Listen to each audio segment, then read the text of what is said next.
The gaslights of Boston's Beacon Hill cast dancing shadows on wet cobblestones outside the Dalton family mansion. I press my forehead against the frosted window of my cab, watching yellow light spill from the tall windows. Steam rises from my coffee cup while the driver counts his tip twice. Inside, the mahogany-paneled dining room glows with candlelight. Crystal glasses catch flame and throw tiny rainbows across starched linens. The scent of roasted turkey mingles with old money and older resentments. I take my usual seat at the far end of the polished table, the one that makes it clear I'm family but not really family. Cynthia Dalton rises for her annual Christmas toast. At 50, she still carries herself like the debutante she was 30 years ago. Her pearl necklace catches light as she lifts her wine glass. It has been 7 long years since my mother Beatrice passed. The room falls silent except for Arthur's knife scraping against bone as he carves his prime rib. Griffin fidgets with his napkin. Felicity stares into her wine like it holds answers. And I still firmly believe that a true family fortune should belong to true family. Blood relatives, not outsiders. Cynthia's eyes find mine across the gleaming table. The words land like a slap. But at least the Dalton legacy, this company, will always belong to actual Dalton blood, not to outsiders. I set my wine glass down with careful precision. My hands don't shake. They never shake during family dinners anymore. Arthur grunts approval while sawing through his meat. A legacy that won't last another year if that vulture Julian Hayes and his LHT fund keep strangling us in the boardroom. Felicity nods with theatrical drama, her blonde curls bouncing. He blocked Griffin's promotion again last week. It's like he wants the company to fail. Griffin pounds the table hard enough to make silverware jump. Hayes treats us like criminals in our own boardroom. That LHT loan is killing us with their oversight. I maintain my gentle smile, sipping wine while my adoptive family tears apart the man I hired to protect my investment. The irony tastes better than the vintage Bordeaux. 7 years earlier, Beatrice Fairchild's lawyer had read the shocking will in this very room. $90 million in investment portfolios left entirely to adopted granddaughter Evelyn Wright. The family's fury had been immediate and spectacular. Arthur's panicked admission that Dalton Manufacturing faced bankruptcy within months. My private meeting with financial advisor Julian Hayes 3 days later had been brief and decisive. I don't want to own their company. I want them indebted to me. Create an anonymous trust. Loan them exactly what they need. Put yourself on their board to protect the investment. The LHT trust formation had taken 6 weeks. $90 million flowing to Dalton Manufacturing as a secured loan against every company asset. The family's desperate gratitude when Julian Hayes appeared as their mysterious savior. He never revealed his true employer. For 7 years, I've watched them call my protector a vulture while living off my inheritance. Every board meeting Julian attended, every oversight vote that saved them from their own incompetence, funded by the money they believe I don't deserve. Blood is important, I say softly, my voice carrying new steel. But so is gratitude, and respect, and remembering who stands by you when everything falls apart. Cynthia's laugh cuts like crystal breaking. Oh, Evelyn, always so philosophical. You wouldn't understand the pressure of carrying a real family legacy. The words settle like winter air through the room. I feel something shift behind my dark eyes. After 30 years of being the grateful outsider, clarity replaces confusion. The adopted girl desperately seeking approval dies quietly in her chair. You're absolutely right, Aunt Cynthia. I wouldn't understand that particular pressure. Arthur waves his fork dismissively. The company built this family's reputation. 4 generations of Dalton men ran that factory. But now some anonymous fund thinks they can tell us how to run our own business. Griffin's voice cracks with indignation. LHT won't even tell us who they represent. Just hide behind lawyers and corporate shell games. Cowards, Felicity adds, refilling her glass. Real business people show their faces. I study their faces across the candlelit table. Cynthia's sharp cheekbones, Arthur's receding hairline, Griffin's weak chin, Felicity's entitled pout. These people took my grandmother's love, my childhood loyalty, my adult generosity, and threw it back in my face every Christmas for 7 years. They've made their position clear. I'm an outsider. The money Beatrice left me belongs to blood family. The company should never be controlled by someone like me. The decision forms like ice crystallizing in winter air. Clean, sharp, irreversible. Tomorrow morning, I'll call Julian Hayes from my Commonwealth Avenue apartment. Through floor-to-ceiling windows overlooking Boston Common, I'll give him new instructions. 7 years of protection end now.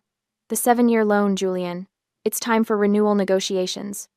But there won't be any negotiations. I'll call the note. Demand payment in full within 45 days.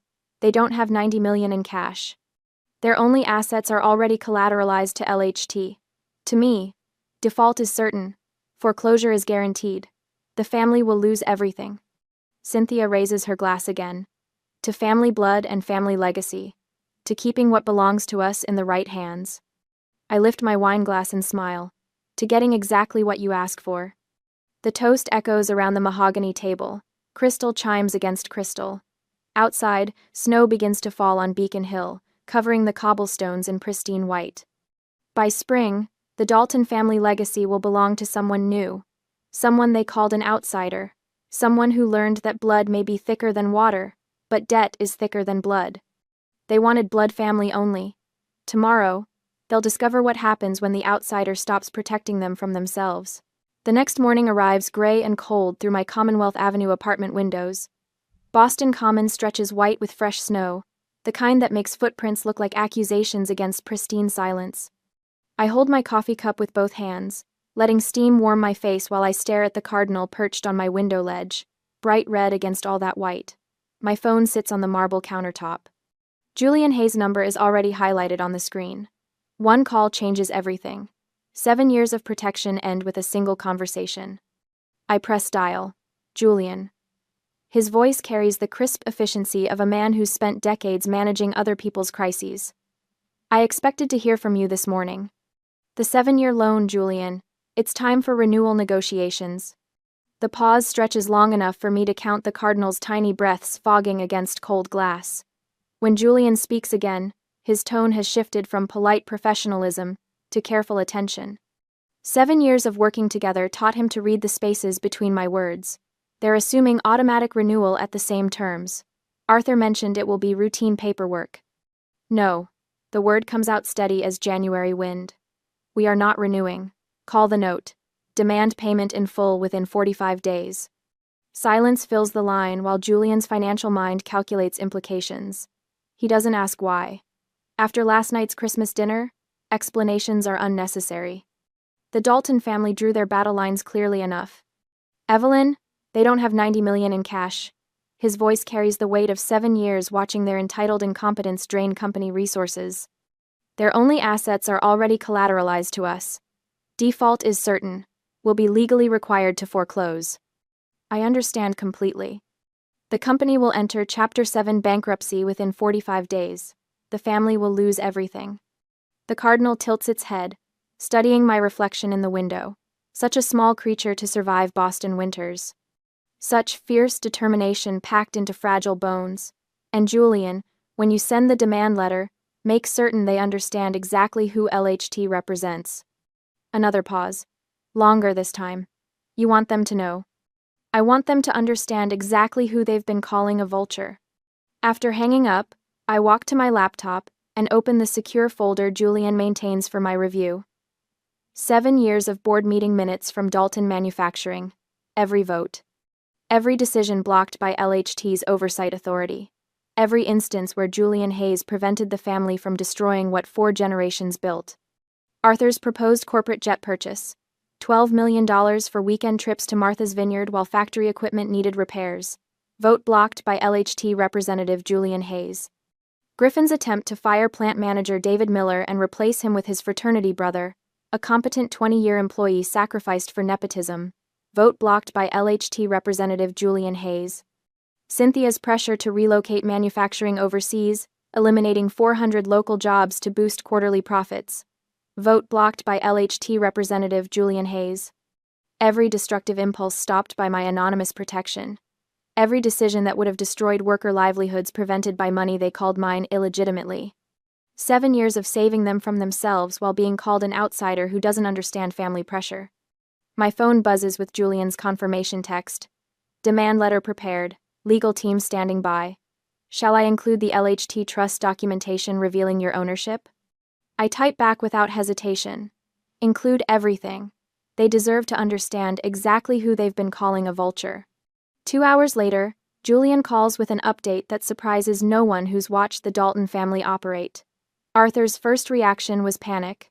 He called Boston Trust immediately asking for a bridge loan. They refused within 90 seconds. Of course they did.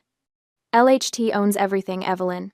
The factory, equipment, real estate, inventory, even their office furniture is pledged as collateral. No bank will lend $90 million against assets already promised to another creditor. Through my window, the cardinal has flown away. Only tiny claw marks remain in the snow on my ledge. Evidence of survival against impossible odds. What about Cynthia? According to Arthur's secretary, she screamed loud enough to crack crystal when he told her, then locked herself in the library with a bottle of scotch and their family lawyer's business card. And the children? Griffin and Felicity are apparently making desperate calls to every wealthy contact in their social circle, asking for emergency loans their trust funds can't possibly secure. The irony tastes better than my morning coffee.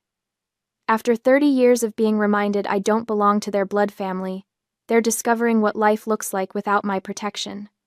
The competent oversight they called strangling was the only thing preventing complete collapse. Julian's legal team works with surgical precision assembling the documentation package.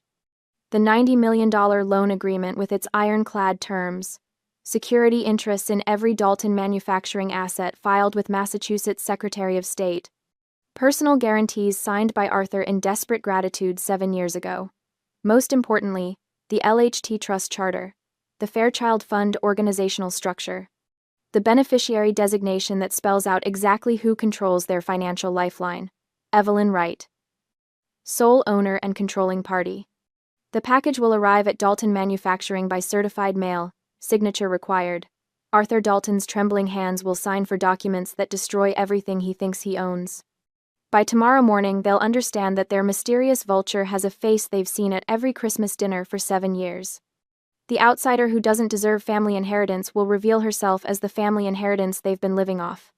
The woman they called grateful will show them what real gratitude looks like when it stops flowing in their direction. Outside my window, new snow begins falling on Commonwealth Avenue. Clean white covering yesterday's footprints. By spring, the Dalton family legacy will wear a different name. Blood relatives only, Aunt Cynthia. Starting tomorrow, you'll get exactly what you asked for.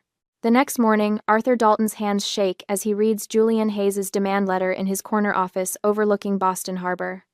The mathematical brutality is clear. $90 million due in full within 45 days, now 44 or immediate foreclosure on all company assets. The words blur together on expensive letterhead. Payment in full. No extensions. Default triggers immediate asset seizure. He reaches for his phone with trembling fingers. His first call is to his primary banker at Boston Trust. The conversation lasts exactly 90 seconds. Arthur, I've already seen the filing. LHT owns everything. We can't lend $90 million against assets already promised to them. The banker's voice carries the clinical detachment of someone cutting off a drowning man. You're radioactive until this resolves.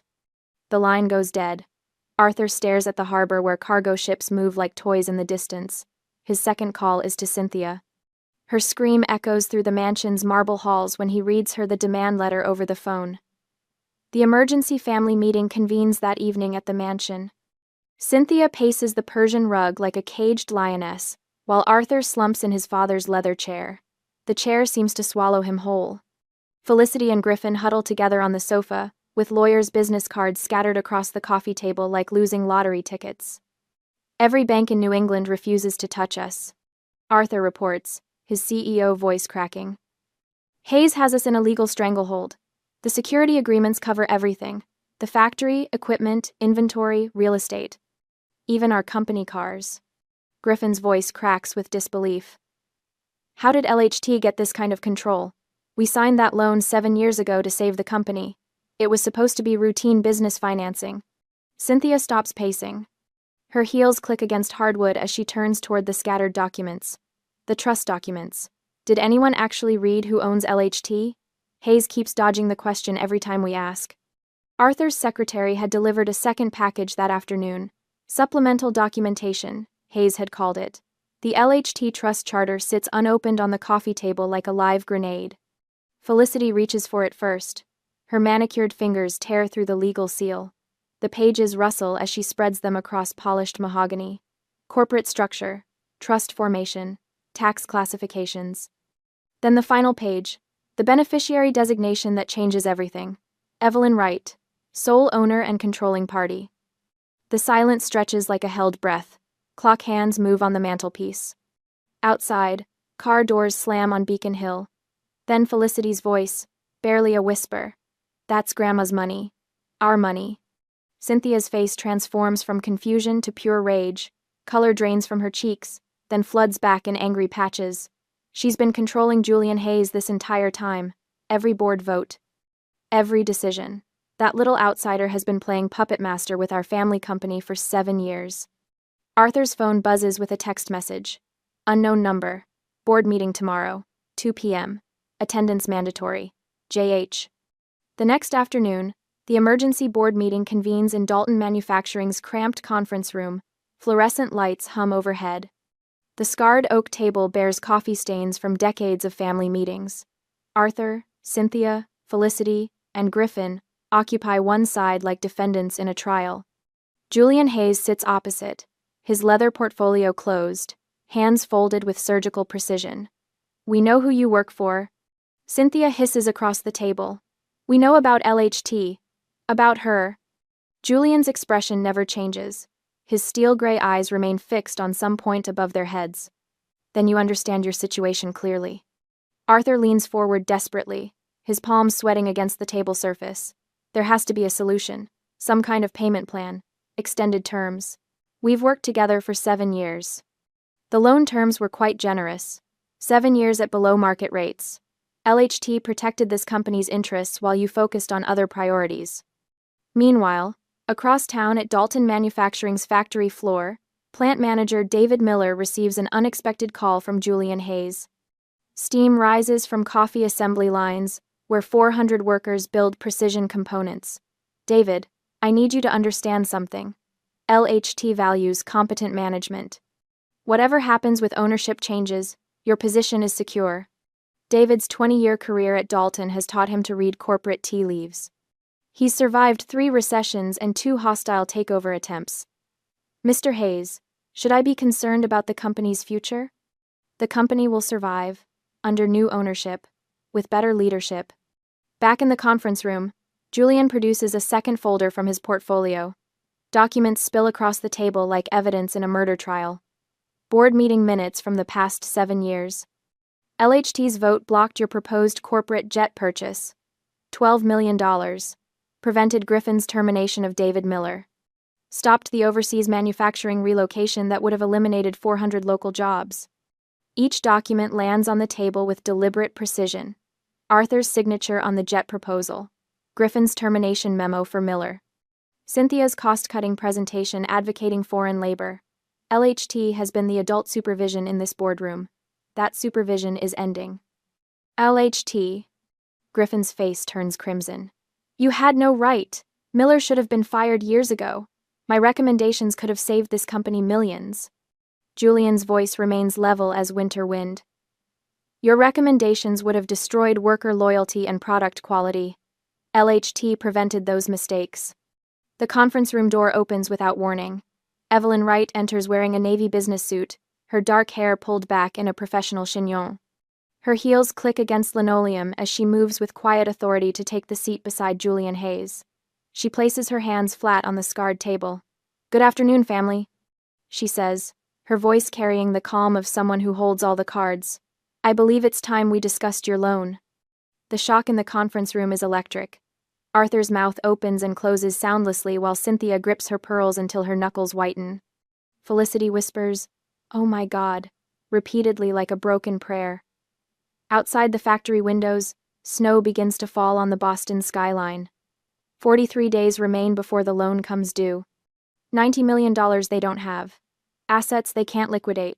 A family company slipping through their fingers like sand. The adopted granddaughter they called an outsider sits perfectly still, waiting for their response. The shock in the conference room is electric. Arthur's mouth opens and closes soundlessly like a fish pulled from water.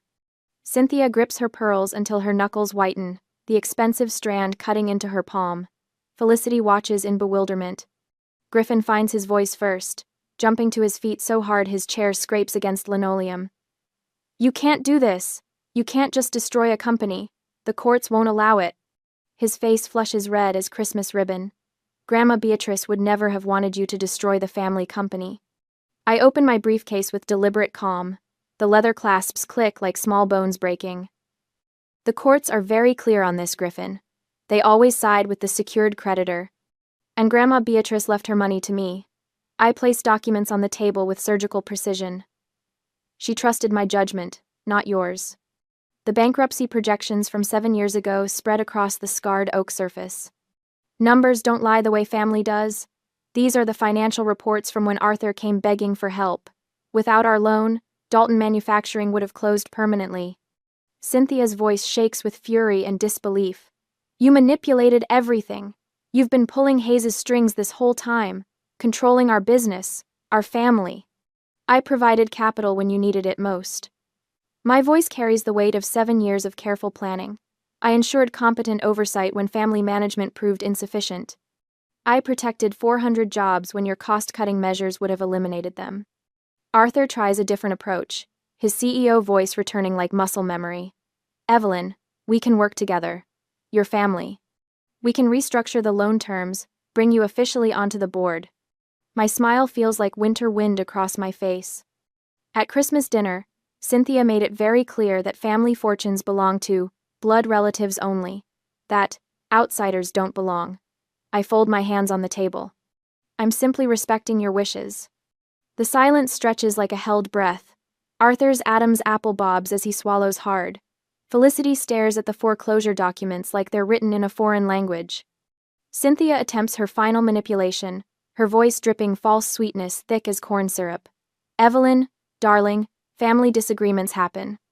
Emotions run high during holidays." She leans forward with practiced charm. "What if we made you an official partner? 30% ownership in exchange for new loan terms?" 50%, Arthur counters quickly, desperation cracking his executive facade. "Equal partners." I stand, closing my briefcase with a sharp snap that echoes through the room. 7 years ago, you accepted LHT's $90 million gratefully. You signed personal guarantees against every company asset. My voice remains conversational, which makes it more devastating. You promised Julian Hayes full board oversight privileges. Griffin slumps back into his chair. Cynthia's fake smile crumbles like old plaster. "At Christmas dinner, you called me an outsider who doesn't deserve family inheritance. Today, you want me as a partner." I move toward the door, my heels clicking against worn linoleum. "Which position reflects your true feelings?" Felicity tries one last desperate gambit, her voice cracking. "We'll give you whatever you want. Full control. Just don't destroy the company Dad built." I pause with my hand on the doorknob. "Your father didn't build this company. Your grandfather did. Your father has been running it into the ground for a decade." The truth cuts through the room like January wind. Julian's board oversight prevented complete collapse. Arthur's face goes gray as old concrete. "Evelyn, please. Think of the workers, the families who depend on those jobs. I've protected those jobs for 7 years while you focused on corporate jets and nepotistic hiring." I turn the handle. "You have 43 days to secure alternative financing. I suggest you start immediately."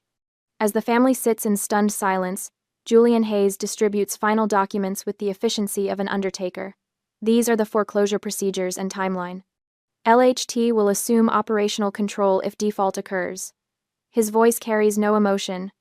All current management contracts will be terminated, except David Miller, who will become Chief Operating Officer under new ownership. He stands to follow me, gathering his leather portfolio. The company will survive this transition. Under competent leadership, it may even prosper. His eyes sweep the defeated faces around the table. The question is whether current ownership will survive. The moment we leave the conference room, the Dalton family's unity explodes into chaos. Through the thin walls, their voices carry clearly into the hallway. Griffin's voice rises first, sharp with accusation. "Your blood relative's speech triggered this. She was ready to let sleeping dogs lie." Cynthia's response crackles with defensive anger. "How was I supposed to know she controlled LHT? She's been sitting at our table for 7 years playing the grateful orphan." Arthur's voice carries the weight of a man watching his legacy crumble. We need solutions, not blame. Who do we know with 90 million in liquid assets? The question hangs in the air like smoke from a funeral pyre. Cynthia's voice cracks with the realization of social humiliation ahead. Everyone will know. The whole Boston social scene will watch our family lose everything to that adopted little nobody. Felicity starts crying, her sobs muffled but audible. 20 years from now, business school case studies will cover how we lost a century-old company because we couldn't keep our mouths shut at Christmas dinner. Julian and I walk through the factory floor toward the exit. Workers move between machinery with the steady rhythm of competent labor. These people deserve better than the entitled incompetence that's been governing their livelihoods. David Miller will make an excellent chief operating officer, Julian observes as we pass the plant manager's office. Through the window, I see David reviewing production schedules, his gray hair bent over paperwork that actually matters. He's spent 20 years keeping this place running despite family interference. Under new ownership, he'll finally receive the authority his competence deserves. Outside in the parking lot, December air cuts through my coat. Boston's skyline rises in the distance, glass and steel monuments to serious business, conducted by serious people. The Dalton family's amateur hour ends in 43 days. They'll try everything now, Julian says, unlocking his Mercedes. Emotional manipulation, legal challenges, desperate partnership offers. I slide into my own car, turning the key with steady fingers. Let them try. 7 years ago, they signed documents giving LHT complete security over every asset. They have no leverage left. Through my rearview mirror, I watch the Dalton manufacturing building grow smaller.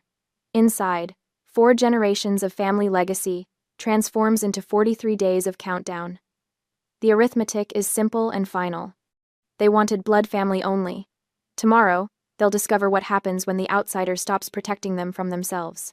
Day 38 of the 45-day countdown arrives gray and bitter. Snow melts in dirty rivulets down Commonwealth Avenue while my phone buzzes with Cynthia's incoming call. I let it ring twice before answering, watching the morning news ticker scroll Dalton Manufacturing's latest stock price collapse across my laptop screen. Darling. Cynthia's voice trembles with manufactured sweetness that fools no one, least of all me. I've been reflecting on Christmas dinner. I may have spoken harshly. Family stress, you understand. Could we possibly meet, privately, to discuss a family solution to this terrible misunderstanding? I check my calendar app while the financial reporter discusses distressed manufacturing assets and potential bankruptcy scenarios. The irony tastes better than my morning coffee. I'm sorry, Aunt Cynthia. I don't see how that would help. Her pause stretches long enough for me to hear Arthur's voice in the background, coaching her through this desperate performance. Please, I know Beatrice left you some resources. Could you possibly lend the family 10 million, just to tide us over while we restructure? You are a Dalton, after all. The desperation in her voice is perfect. After 7 years of calling me an outsider, Cynthia now needs the Dalton name to justify emergency financial help. Blood family suddenly includes adopted granddaughters when bankruptcy looms large. That's not possible. I reply, my voice carrying the same polite distance she's shown me for decades. Good luck with your restructuring efforts. I hang up and speed dial Julian Hayes. He answers on the first ring, his voice crisp with professional efficiency. Status report? 0 progress on alternative financing. 3 banks refused them this week. Arthur hired a bankruptcy attorney yesterday from Morrison & Associates. They're out of moves, Evelyn. Completely out of moves. I close my laptop and walk to the window overlooking Boston Common. Joggers move along snow-dusted paths while dog walkers navigate icy sidewalks. Normal people living normal lives while the Dalton family legacy crumbles 45 blocks away. Thank you, Julian. I'll see you at 9 a.m. sharp. Day 45 arrives like inevitable morning. I dress in my sharpest navy business suit, the one that projects authority without apology.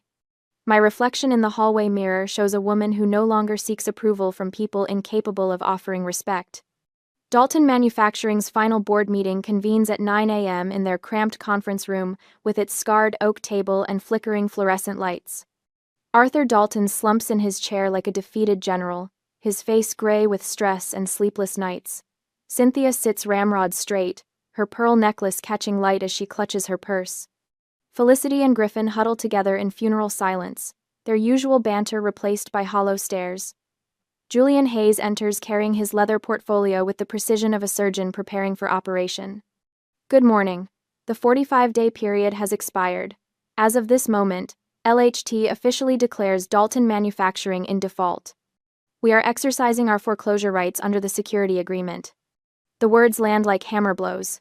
Arthur makes one final plea, his CEO voice cracking with desperation. Julian, you've worked with us for 7 years. Can't you convince LHT to extend the deadline? Just 30 more days? We're family, for God's sake. I represent LHT's interests exclusively. Those interests require immediate asset protection. Julian distributes foreclosure notices with methodical efficiency. Dalton Manufacturing will file Chapter 7 bankruptcy at 2 p.m. today. As the secured creditor, LHT stands first in line for asset recovery. The family stares at papers that transform their century-old legacy into legal jargon about debtor in possession and liquidation procedures. 4 generations of Dalton pride reduced to bankruptcy court. Filing numbers. Cynthia's voice breaks completely, her manufactured composure finally shattering. How did it come to this? We're family. We're blood relatives. Doesn't that mean anything anymore?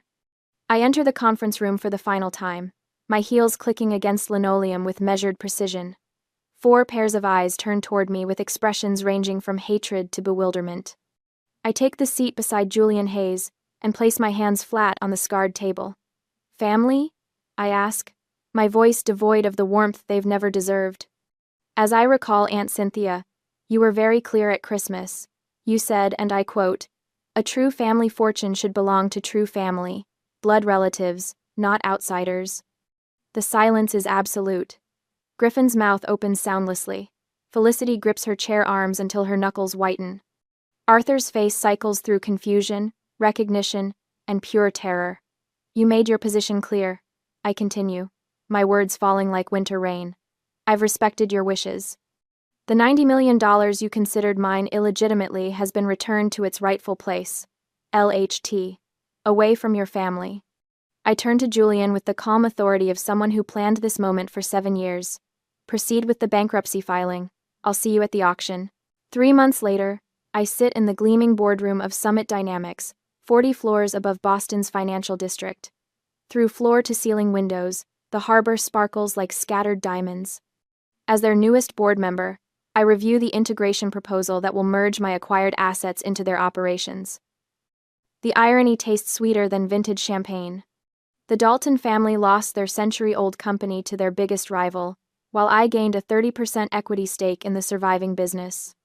Griffin's fraternity connections couldn't compete with $90 million in leverage. Summit's CEO slides the final documentation across polished granite. The manufacturing division integration is seamless. Your plant manager recommendation proved excellent. My first executive decision had been simple. David Miller, whose 20 years of competent leadership survived every Griffin-inspired termination threat, now holds the Chief Operating Officer position for our new manufacturing division. Later that afternoon, David sits across from me in my new corner office. His weathered hands hold coffee like it might disappear. 20 years of watching incompetent family members threaten his livelihood left permanent worry lines around his eyes. Miss Wright, I have to ask something. He sets down his cup carefully. Why did you save the company when you could have just collected the debt and walked away? I lean back in my leather chair, watching cargo ships navigate Boston Harbor below. 400 jobs matter more than family grudges, David. The company deserved better leadership than it was getting. His relief shows in the way his shoulders finally relax. Those people never appreciated what they had, always talking about family legacy while running the place into the ground. Legacy isn't inherited, David. It's earned through competence and respect for the people who do the real work. My reflection in the window shows a woman who no longer seeks approval from people incapable of offering respect. 30 years of being the grateful outsider, accepting scraps of conditional affection, ended with one Christmas dinner conversation. The adopted girl who desperately wanted to belong learned that belonging isn't given by blood relatives. It's chosen by people who value your contributions. My assistant's voice comes through the intercom. Miss Wright, you have a visitor in the lobby. Cynthia Dalton is requesting a meeting. I consider the request for exactly 10 seconds. Please escort Mrs. Dalton to the building exit. If she returns, notify security. Through my window, the city spreads like a circuit board beneath gathering clouds. Somewhere in those streets, Cynthia Dalton lives in a modest apartment near Fenway Park. Her Beacon Hill mansion sold 6 weeks after the bankruptcy to cover the personal guarantee shortfall. Her family fortune reduced to Social Security checks and bitter memories about ungrateful adopted relatives. Arthur's LinkedIn profile shows him listed as seeking new opportunities for the past 4 months. Griffin works nights stocking shelves at a suburban grocery store. The entitled prince who wanted to fire David Miller for sport now counts inventory until dawn. 6 months after the bankruptcy, my phone buzzes with a LinkedIn message from Felicity Dalton. She's working as a receptionist at a downtown law firm, her message carefully worded and apologetic, mentioning therapy sessions and personal growth revelations. I delete it without responding. Some bridges burn completely. Evening sunlight streams through my office windows as I review Summit Dynamics' quarterly reports. The Integrated Manufacturing Division shows record productivity under David's leadership. 400 workers kept their jobs through competent management, rather than family politics. Profit margins improved 20% when nepotism stopped driving personnel decisions. My phone displays 17 missed calls from blocked numbers. Arthur's desperate attempts at reconciliation, perhaps. Griffin calling about loan modifications that no longer exist. I turn off the device and open my laptop to draft an email to Julian Hayes about our Seattle acquisition opportunity. The last entry in my personal journal sits open beside my keyboard. Family isn't who shares your DNA. Family is who stands beside you when everything falls apart, who celebrates your success without resentment, who protects what matters to you. The Daltons taught me that blood can run cold, but chosen loyalty runs warm. They called me an outsider looking for family. They were wrong. I was family looking for people worthy of the name. Outside my window, Boston Harbor reflects the setting sun like molten copper. Tomorrow, Julian and I will discuss expanding westward. The manufacturing assets we acquired for $68 million now generate twice their previous revenue under professional management. The Daltons demanded blood family only. They got exactly what they asked for. LHT arrives at the bankruptcy auction as the secured creditor with legal priority.